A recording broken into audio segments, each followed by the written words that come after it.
नमस्कार दोस्तों, स्वागत है आपका आपके अपनी YouTube channel RBSC online classes में। अपन बात कर रहे थे आपके 10वीं प्रश्नावली बिंदु पथ के बारे में, यानी नए सिलेबस के अनुसार आपको जो जो सवाल करने हैं सिर्फ उन्हीं सवालों के बारे में बात करेंगे। नए रिवाइज सिलेबस के अनुसार जो क्वेश्चन आपको हटा दिए गए हैं वो नहीं करने हैं। और ध्यान रखना, इसके अंदर आपके में से बहुत सारे स्टूडेंट्स के माइंड में ये आ रहा है कि 10.2 पूरी हटा दी है, तो ऐसा बिल्कुल नहीं है। 10.2 के भी क्वेश्चन है, उसको भी अपन डिस्कस करेंगे जो अपने सिलेबस में रखे गए हैं। और 10.1 तो लगभग पूरी है, तो उसको अपन सभी सवालों के बारे में बात करेंगे।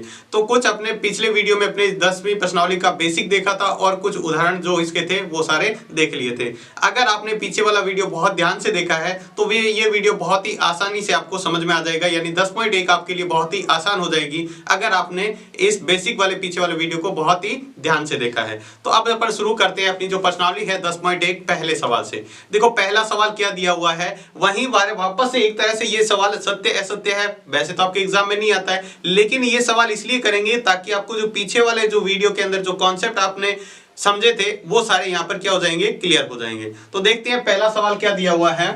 निम्न कथनों में से सत्य या असत्य लिखिए। कौन सा सत्य और असत्य है उसका कारण भी आपको बताना है। तो अपन बात करते हैं साथ में इसके कारणों की। सबसे पहला जो वाक्य लिखा हुआ है, किसी रेखा से समान दूरी पर स्थित बिंदुओं का समुच्चय एक रेखा होता है। किसी रेखा से, आपने क्या पढ़ा था, किसी रेखा से, या मान लो एक रेखा है, ठीक है, ये एक रेखा है AB। इस रेखा से समान दूरी पर स्थित बिंदुओं का बिंदुपथ क्या होता है, या बिंदुओं का समुच्चय क्या होता है। समुच्चय या बिंदुपथ एक ही बात होता है, बिंदुओं से बना बिंदुपथ। तो आपने क्या पढ़ा था, इसके ऊपर भी क्या होगा, समान दूरी पर एक रेखा बनेगी और एक नीचे रेखा, तो दो समांतर रेखा होता है। लेकिन यहाँ क्या रखा है, स्थित बिंदुओं का समुच्चय एक रेखा होता है, एक रेखा नहीं होता है, दो समांतर रेखा होता है। तो इसका आंसर क्या होना चाहिए था, दो समांतर रेखा। तो यहाँ एक रेखा, इसका मतलब ये क्या हो गया, असत्य हो गया। तो पहला सेंटेंस है वो असत्य है। अगर इसको सत्य होता तो क्या लिखना पड़ता, किसी रेखा के समान दूरी पर स्थित बिंदुओं का समुच्चय या बिंदुओं का बिंदुपथ दो समांतर रेखाएं होता है। ठीक है, दो समांतर रेखा होता है, ये आपने पढ़ा था। उसके बाद दूसरा वाक्य देखते हैं, एक वर्त उन बिंदुओं का बिंदुपथ होता है जो दिए गए बिंदु से नियत दूरी पर होते हैं। देखो पहली लाइन, ये लाइन पहले पढ़नी चाहिए थी, अपन यहां से पढ़ते हैं। देखो एक बिंदु से नियत दूरी पर स्थित बिंदुओं का बिंदुपथ एक वर्त होता है।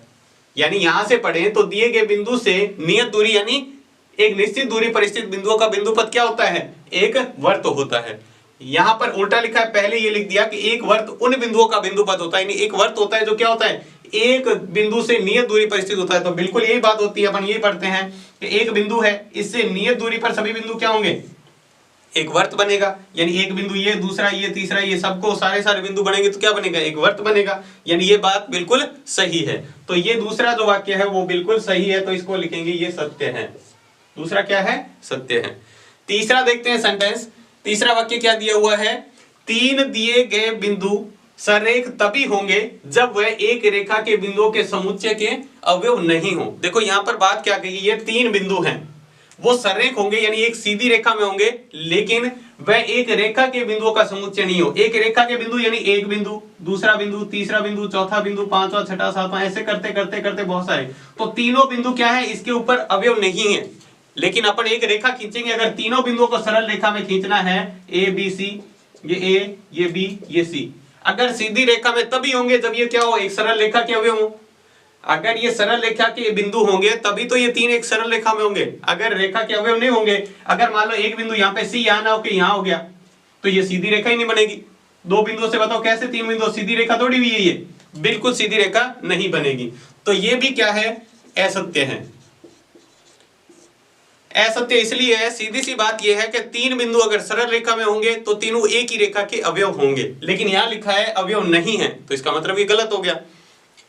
अगला देखते हैं, चौथा वाक्य दिया है, दो रेखाओं से समदूरस्थ बिंदुओं का बिंदुपथ दो रेखाओं के समांतर रेखा होती है। ये कह रहा है दो रेखाएं हैं, उनसे समदूरस्थ बिंदुओं का बिंदुपथ क्या होता है, एक उनके समांतर रेखा होती है। लेकिन ये बात क्या है, सत्य हो भी सकती है, नहीं भी हो सकती। लेकिन यहां पर अगर दो समांतर रेखा कहता ना, तो अपने पढ़ा था दो समांतर रेखाओं से, आपने यहां बात समझी थी, अगर दो समांतर रेखा हैं तो इनसे समदूरस्थ बिंदुओं का बिंदुपथ इसके बीच में तीसरी रेखा आएगी। लेकिन इसने सिर्फ दो रेखाएं कहा है, दो समांतर रेखा नहीं कहा है। तो हो सकता है दो समांतर रेखा ही नहीं हो, दो समांतर रेखा नहीं होगी तो फिर उसके समांतर रेखा नहीं आएगी। तो ये असत्य है, क्योंकि इसमें बात पूरी क्लियर नहीं है। ठीक है, ये क्या हो गया, असत्य। ठीक है, आप इसको सत्य नहीं मान सकते जब तक ये समांतर रेखा नहीं काट। देखो सिर्फ दो रेखाएं हैं, दो रेखाओं से समदूरस्थ, यहां लिखा होता ना दो समांतर रेखाओं से समदूरस्थ बिंदु का बिंदु, तब अपन यहां कहते हैं क्या वो इसके तीसरी रेखा समांतर होगी, तब ये सत्य होता। लेकिन यहां पर अगर सिर्फ दो रेखाएं लिखा है तो वह समांतर भी हो सकती है और समांतर नहीं भी हो सकती है, तो अपन इसको असत्य मानेंगे। अगला जो लास्ट है वो दिया है, दो दिए गए बिंदु से समदूरस्थ बिंदु का बिंदु पथ दोनों बिंदुओं को मिलाने वाली रेखा का लंबवर्धक होता है। दो बिंदुओं से समदूरस्थ बिंदु का बिंदु पथ आपने सीखा था, जो दो रेखाएं हैं, दो बिंदु हैं, उनसे समदूरस्थ बिंदु का बिंदु पथ, एक बिंदु ये हो गया, दूसरा ये, तो ये बिंदु है। देखो इस प्रश्न के अनुसार दो दिए गए बिंदु से समदूरस्थ बिंदु का बिंदु पथ दोनों बिंदुओं को मिलाने वाली रेखा, तो दो बिंदुओं को मिलाने वाली रेखा ये होगी।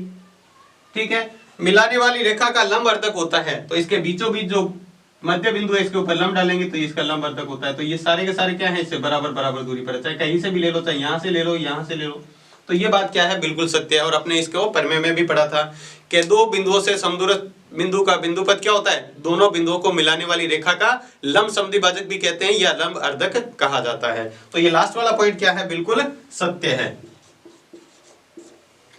ये क्या है, सत्य है।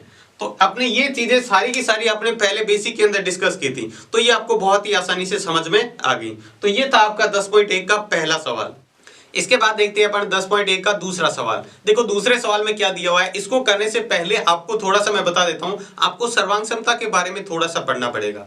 अगर आपको सर्वांग क्षमता के बारे में पता है तो फिर सवाल आसानी से समझ में आ जाएगा, क्योंकि अपन उसी के आधार पर इस सवाल को करेंगे। देखो सवाल को क्या दिया हुआ है, एक चतुर्भुज के विकर्ण एक दूसरे को समद्विभाजित करते हैं, यानी विकर्ण है एक दूसरे को आपस में इस तरह से काटते हैं कि दोनों क्या हो जाते हैं, एक दूसरे का समद्विभाजित का मतलब दो समान भागों में काटते हैं। ठीक है, सिद्ध कीजिए कि यह चतुर्भुज समांतर चतुर्भुज है। क्या सिद्ध करना है कि ये जो चतुर्भुज है वो कैसा है, समांतर चतुर्भुज है। तो पहले अपने को इसका चित्र बनाना है, तो चित्र बनाया देखो कुछ इस तरह से।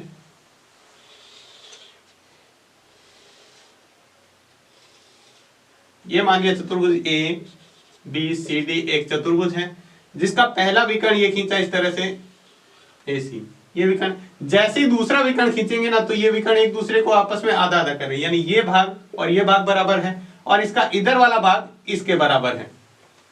ठीक है, और ये जो बीच में बिंदु है इसको मान लिया ओ। क्या मान लिया, ओ।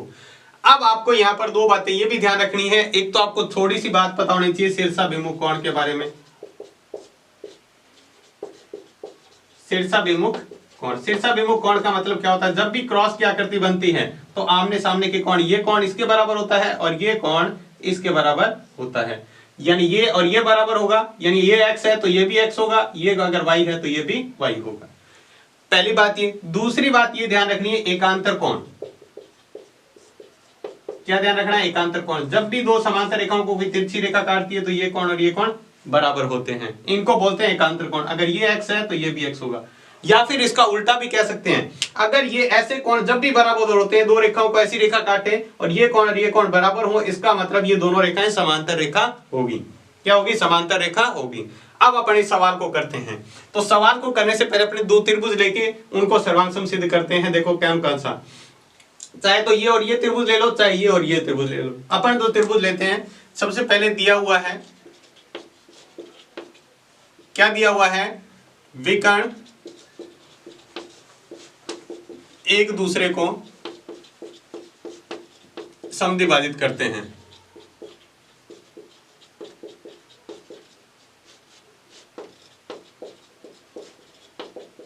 विकर्ण एक दूसरे को समद्विभाजित करने का मतलब हुआ कि यहां पर AO बराबर होगा OC, यानी AO इसके बराबर हो गया और BO जो बराबर है वो है DO या OD के बराबर। ठीक है, अब अपन सवाल के अंदर सिद्ध करना है ABCD एक समांतर चतुर्भुज है। समांतर चतुर्भुज है, या अपन कह सकते हैं जिसके अंदर ये क्या हो, AB समांतर हो CD के, यानी ये भुजा इसके समांतर हो तथा AD समांतर हो BC के, ये भुजा समांतर हो। समांतर को इस तरह से लिखते हैं, चाहे तो ये सिद्ध कर दो चाहे ये सिद्ध कर दो। अब अपन इसकी करते हैं उत्पत्ति, यानी इस सवाल को हल करते हैं। तो देखो सबसे पहले क्या किया मैंने, त्रिभुज लिया है त्रिभुज AOB तथा त्रिभुज COD में, AOB ये वाला त्रिभुज और COD ये त्रिभुज लिया। इसके अंदर अभी अभी मैंने कहा था आपको कि ये जो AO भुजा है वो किसके बराबर है, OC के बराबर। ये देखो यहां से AO बराबर OC, ये आपको सवाल के अंदर दिया है, ये साथ में आगे लिखते जाएंगे किस कारण से हुआ। इसी तरह ये भुजा BO किसके बराबर है, OD के बराबर, BO बराबर है OD के, ये भी आपको दिया हुआ है। ठीक है, तीसरा देखो अभी मैंने क्या कहा था, जब भी क्रॉस की आकृति बनती है तो क्या ये कोण और ये कोण बराबर नहीं होंगे, शीर्षाभिमुख कोण। तो ये लिखेंगे कोण AOB बराबर कोण COD।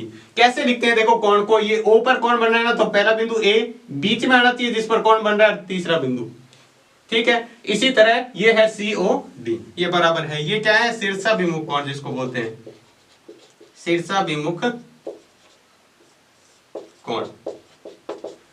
अब जब दो त्रिभुज ऐसे हो जिनके अंदर दो भुजाएं और उसके बीच का कोण देखो, ये भुजा इसके बराबर, ये भुजा इसके बराबर, इन दोनों भुजाओं के बीच का कोण बराबर है, तो दोनों त्रिभुज होते हैं सर्वांगसम। तो त्रिभुज AOB सर्वांगसम, इस तरह से चिन्ह लगाते हैं त्रिभुज COD। कौन से नियम से, SAS नियम से। ये त्रिभुज की सर्वांगसमता के नियम होते हैं जिसके अंदर SAS भुजा कोण भुजा नियम से ही क्या हो गए, सर्वांगसम। तो अपन अगर ये सर्वांगसम है, अगर दो त्रिभुज सर्वांगसम होते हैं इसका मतलब है उसके बाकी बचे हुए कोण और बाकी बची हुई भुजा भी क्या है, बराबर है। तो अपन कह सकते हैं AB भुजा CD के बराबर भी है। ठीक है, और जो बचे हुए कोण देखो, ये कोण किसके बराबर हो जाएगा, ये वाला कोण इसके बराबर हो जाएगा। इसको अपन कोण कहें 1, ठीक है, और इसको कहें 2, तो एक कोण किसके बराबर होगा, तो अपन कह सकते हैं तो कोण 1 बराबर कोण 2। ये क्या है, यहाँ पर देखो अभी मैंने आपको कहा था जब दो रेखाएं इस तरह से है, एक रेखा को ऐसे काटी जिसका ये कोण और ये कोण बराबर हो, तो ये क्या होते हैं, एकांतर कोण। यदि ये एकांतर कोण है तो ये दोनों भुजा क्या होगी, समांतर। तो अपन कहेंगे इसके बाद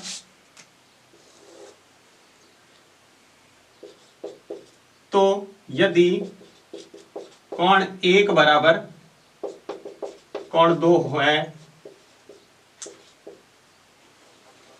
तो भुजा कौन सी, AB समांतर किसके होगी, CD के। AB समांतर किसके होगी, CD के। इसी प्रकार अगर अपन त्रिभुज लेते हैं, इसी प्रकार अगर अपन त्रिभुज लेते हैं कौन सा, BOC समांतर होगा त्रिभुज AOD के। पहले तो देखो ये त्रिभुज लिया था 1 और ये 2 नंबर, अब कौन सा लिया है, एक ये लिया है फर्स्ट और ये लिया है सेकंड।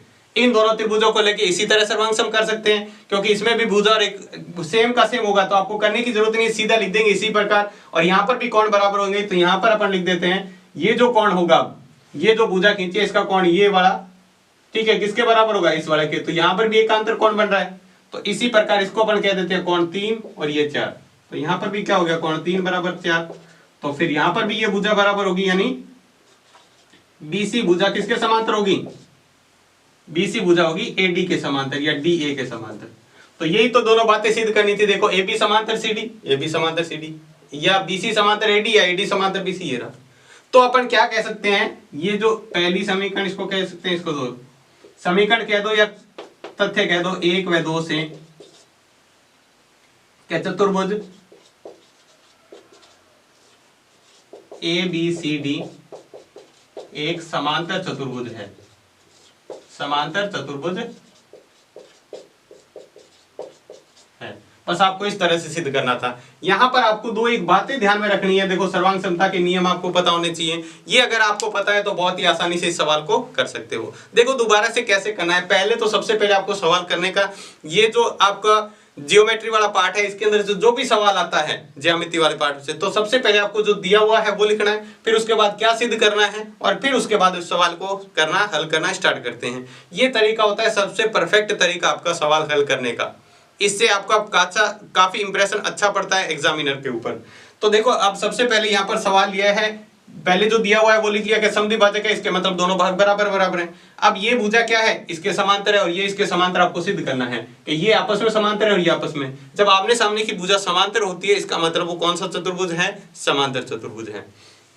ठीक है, तो यहां पर आपने ये सिद्ध कर दिया। अब देखो दोनों त्रिभुज लिए हैं AOB और COD, इन दोनों को सर्वांगसम सिद्ध किया है। क्यों? क्योंकि ये भुजा है इसके बराबर, दूसरी भुजा ये इसके बराबर और ये आमने सामने के कोण बराबर। जब किसी त्रिभुज के अंदर एक त्रिभुज की दो भुजा और एक कोण दूसरे त्रिभुज की एक भुजा और दो भुजा और एक कोण के बराबर होते हैं तो वो दोनों त्रिभुज होते हैं सर्वांगसम। सर्वांगसम का होने का मतलब बिल्कुल माप दोनों का बराबर है, यानी कोई सा भी कोण ले लो या कोई सी भी भुजा ले लो, दोनों बराबर हैं। तो आपने ये तो बराबर सिद्ध कर दिया कि दोनों सर्वांगसम है। अब नियम लगाया एस ए एस। एस का मतलब होता है भुजा, कोण, भुजा, यानी दो भुजाओं के बीच में जो कोण है वो आपस में बराबर हैं। तो यहां से बाकी बचे हुए कोण बराबर हुए तो इसका मतलब ये कोण एक किसके बराबर हो गया? इस दो के। यहां पर अपने नाम दिया है कोण फर्स्ट और सेकंड अपनी तरफ से, ठीक है। तो एक कोण दो के बराबर है, इसका मतलब ये कोई दो रेखाओं को ऐसे तिरछी रेखा काट रही है और वहां पे एकांतर कोण बराबर हो रहे हैं। तो एकांतर कोण बराबर होने का मतलब वो दोनों भुजाएं क्या है? वे दोनों भुजाएं समांतर है। जब एकांतर कोण बराबर होते हैं तो दोनों भुजा क्या होती है? समांतर। इसी तरह से यहां पर भी काट रहा है, जैसे AD और CB को भी इसी तरह से एक भुजा काट रही है तिरछी, यहां पर भी ये कोण बराबर है तो ये भी क्या हो गए? एकांतर कोण। तो यहां पर भी ये दोनों भुजा भी क्या होगी? समांतर। इसी प्रकार तो एक आप हल करके और दूसरे को इसी प्रकार से लिख सकते हैं ताकि क्या है दोनों को पता चल जाएगा कि सेम ये भी इसी प्रकार होगा और यहां पर आप सीधा इसका लिख सकते हैं। अगर किसी त्रिभुज के अंदर चतुर्भुज के अंदर आमने सामने की भुजा बराबर है मतलब समांतर है, ठीक है, तो वो चतुर्भुज कौन सा कहलाता है? समांतर चतुर्भुज कहलाता है। तो ये था आपका दूसरा इंपॉर्टेंट सवाल। इसके बाद देखते हैं इसका अगला तीसरा सवाल। तीसरे सवाल में देखो क्या कहा हुआ है, तीन असमरेख बिंदु। असमरेख का मतलब होता है सीधी रेखा में नहीं, मतलब एक ही रेखा में तीनों बिंदु नहीं है।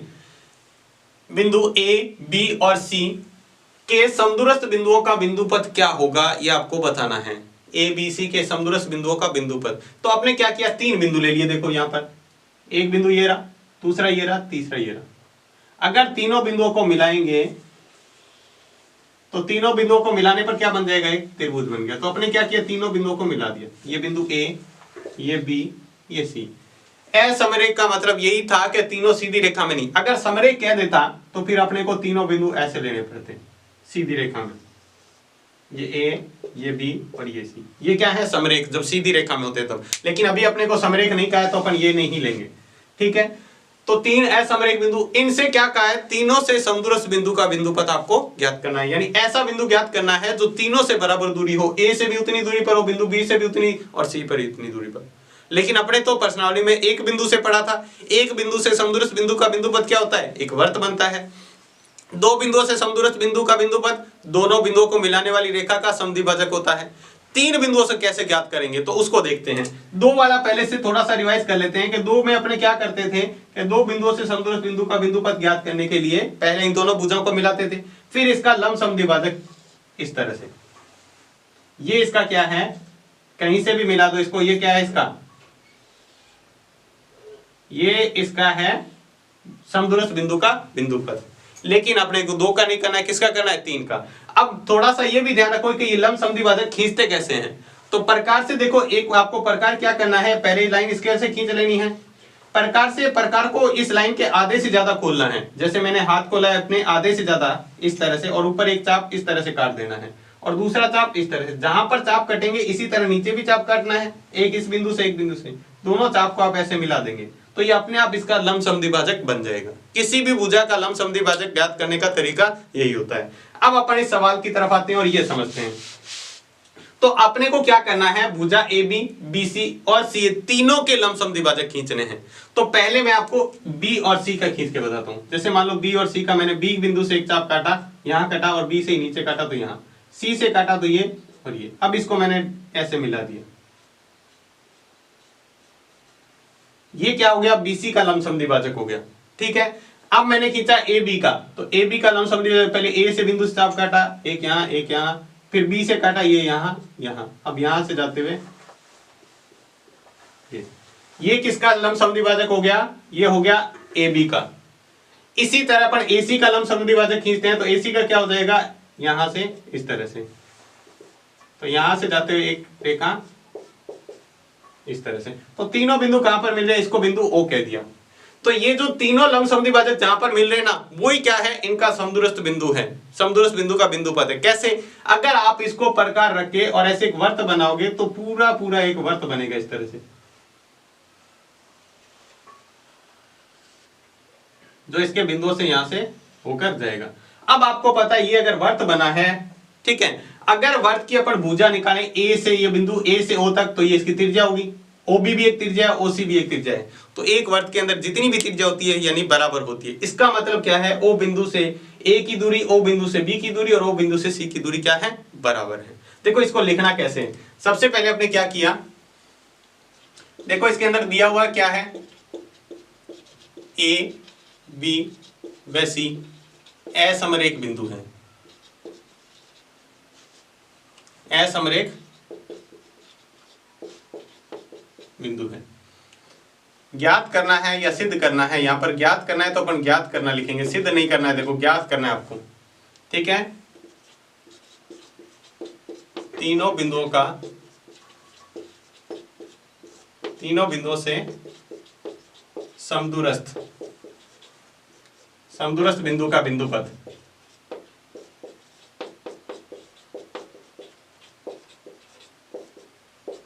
तीनों बिंदुओं से समदूरस्थ बिंदु का बिंदुपथ। अब देखो इसको सवाल को हल करते हैं।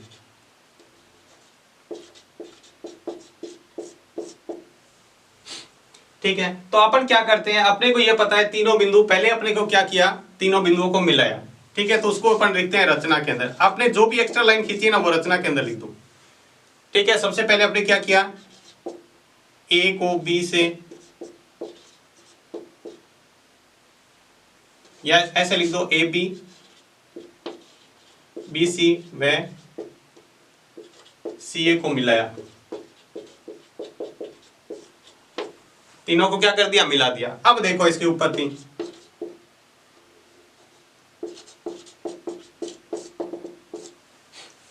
ठीक है, बिंदु बी और सी का सबसे पहले समद्विभाजक, या ऐसे लिख सकते हैं, बी व सी के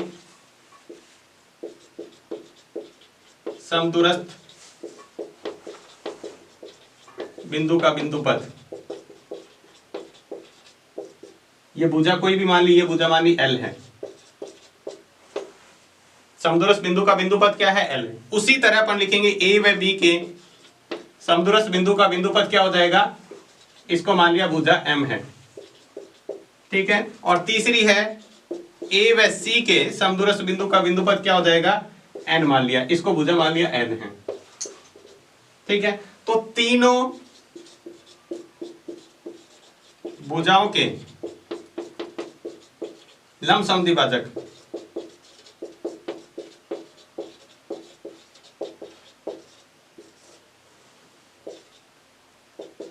बिंदु ओ पर मिलते हैं, ओ पर मिलते हैं, जो कि त्रिभुज एबीसी का क्या है, इसको अगर माने तो ये क्या होगा, एक क्या हो जाएगा, जहां से अपन इसको खींचते हैं तो ये क्या हो जाएगा, परिकेंद्र है,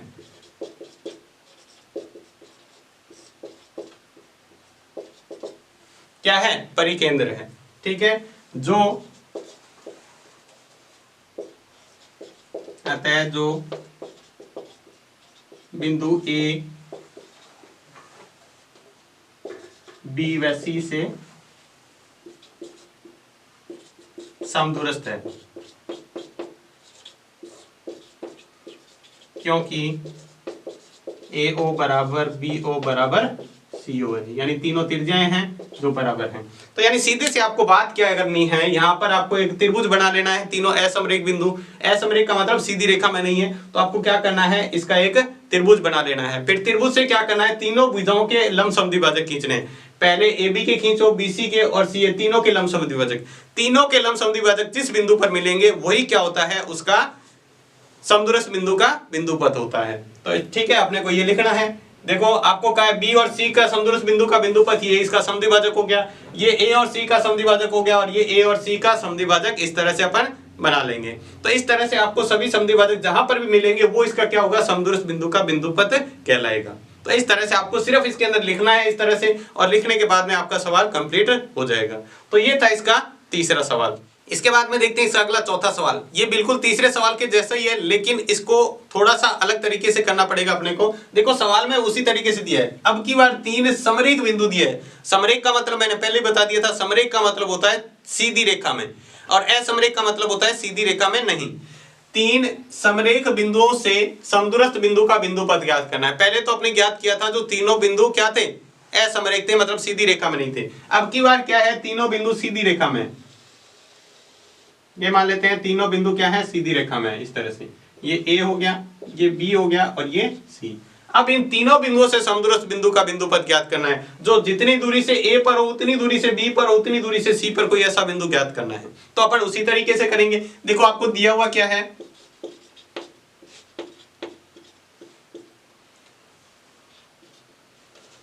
ये दिया हुआ है कि बिंदु A, B व C समरेख बिंदु हैं। क्या है, समरेख हैं। और ज्ञात क्या करना है, जो ज्ञात करना है तीनों बिंदुओं से समदूरस्थ बिंदु का बिंदु पद, समदूरस्थ बिंदु का बिंदु पद, ये अपने को ज्ञात करना है। तो देखो सवाल को उसी तरीके से करेंगे जैसे पहले किया था। तो पहले अपन क्या कर लेते हैं, बी भुजा का ए और बी भुजा का क्या कर लेते हैं, समद्विभाजक कर लेते हैं। यानी इस ए बी भुजा को मैंने कैसे बताया था, पहले ए पर बिंदु पर क्या रखेंगे और ऊपर की तरफ किताब काटेंगे, ऐसे बी पर रख के ऐसे, और ऐसे ए पर नीचे से और बी से इस तरह से। जहां पर ये दोनों मिलेंगे वो इसका क्या हो गया, लंब समद्विभाजक हो गया। ठीक है, इसको कोई भी भुजा कह दिया, मान लो एल कह दिया इसको। तो ये ए बी भुजा का लंब समद्विभाजक अपने इस तरह से ज्ञात कर लिया। इसी तरह से लंब समद्विभाजक का मतलब क्या हो गया, ये इसके साथ 90 डिग्री का कोण बनाते हुए इस तरह से खींचा है। इसी तरह बी और सी का खींचते हैं, तो बी और सी का भी लंब समद्विभाजक कैसे आएगा, इसी तरह से आएगा। ये चाप काटेंगे और यहां से जाते हुए लाइन खींचेंगे इस तरह से, और ये भुजा मान ली एम। तो अब देखो यहां पर ये भी क्या है, इसके ऊपर 90 डिग्री कोण बना रहे हैं। तो बताओ क्या ये 90 डिग्री का ये भी कोण है, 90 डिग्री ये भी कोण है। एक भुजा पर दो कोण 90 डिग्री के बन रहे हैं, रेखा इस तरह से काट रही है कि दोनों 90 डिग्री। तो ये क्या कहीं पर मिलेगी, जहां पर अगर ये मिल जाएगी जहां पर, तो ये तीनों बिंदु से समदूरस्थ बिंदु हो जाएगा। लेकिन ऐसा पॉसिबल ही नहीं है। ऐसा क्या है, पॉसिबल नहीं है कि दो समांतर रेखाएं, ये दोनों क्या हो गई, समांतर रेखा, और समांतर रेखा कभी भी आपस में प्रतिच्छेद नहीं करती है। तो 3 सरेख बिंदु से ऐसा बिंदु पद ज्ञात नहीं कर सकते जो तीनों से समदूरस्थ हो। यानी 3 सरेख बिंदु या समरेख बिंदुओं का समदूरस्थ बिंदु का बिंदु पद ज्ञात नहीं किया जा सकता। ठीक है, तो अपन इस तरह से लिख देंगे। तो इसकी उत्पत्ति में क्या लिखेंगे, या इसका कारण लिख देंगे, 3 समरेख बिंदुओं से समदूरस्थ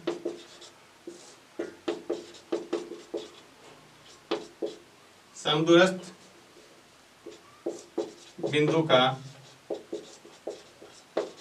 बिंदु पद ज्ञात नहीं किया जा सकता।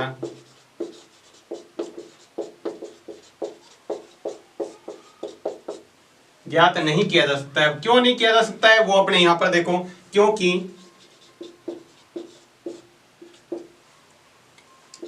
ए व बी का समदूरस्थ बिंदु का बिंदु पद या ए व बी का समद्विभाजक एल है, तथा बी व सी का समद्विभाजक एम है। इसको एल एम रखा। तो यहां एल समांतर एम है, तो ये क्या है, आपस में प्रतिच्छेद नहीं करेगी। ये दोनों क्या है, समांतर है। समांतर कैसे, देखो अगर इस कोण को 90 डिग्री का मानते हैं तो इसके सामने वाला ये 90 डिग्री, तो एकांतर कोण बन गए। अब एकांतर कोण में दोनों भुजा क्या होती है, समांतर होती है। ठीक है, तो अपन ये कह देंगे कि ये यहाँ पर भुजा क्या है, इसके समद्विभाजक है, वो समांतर है। तो समांतर समद्विभाजक से अपन किसी तीनों भुजाएं आपस में काट ही नहीं सकती। अपने को पता है दो समांतर भुजाएं कहते किसे हैं, जब वो आपस में प्रतिच्छेद नहीं करे। तो यहां पर दोनों समांतर रेखाएं प्रतिच्छेद नहीं करेगी, तो ऐसा बिंदु ही ज्ञात नहीं कर सकते जो 3 सरेख बिंदु से समदूरस्थ हो। ठीक है, तो अपन इसका ये कारण लिख देंगे। तो ये था इसका चौथा सवाल। तो उम्मीद है आपको आज के जो चारों सवाल हैं 10.1 प्रश्नावली के, वो आपको अच्छे से समझ में आ गए होंगे। तो आज की क्लास में बस इतना ही। क्लास आपको कैसी लगी हमें कमेंट बॉक्स में लिखकर जरूर बताएं। अगर आपको क्लास अच्छी लगी है तो इसको लाइक करें, और चैनल को अभी तक सब्सक्राइब नहीं किया तो चैनल को सब्सक्राइब जरूर करें। तो आज की क्लास में बस इतना ही। धन्यवाद।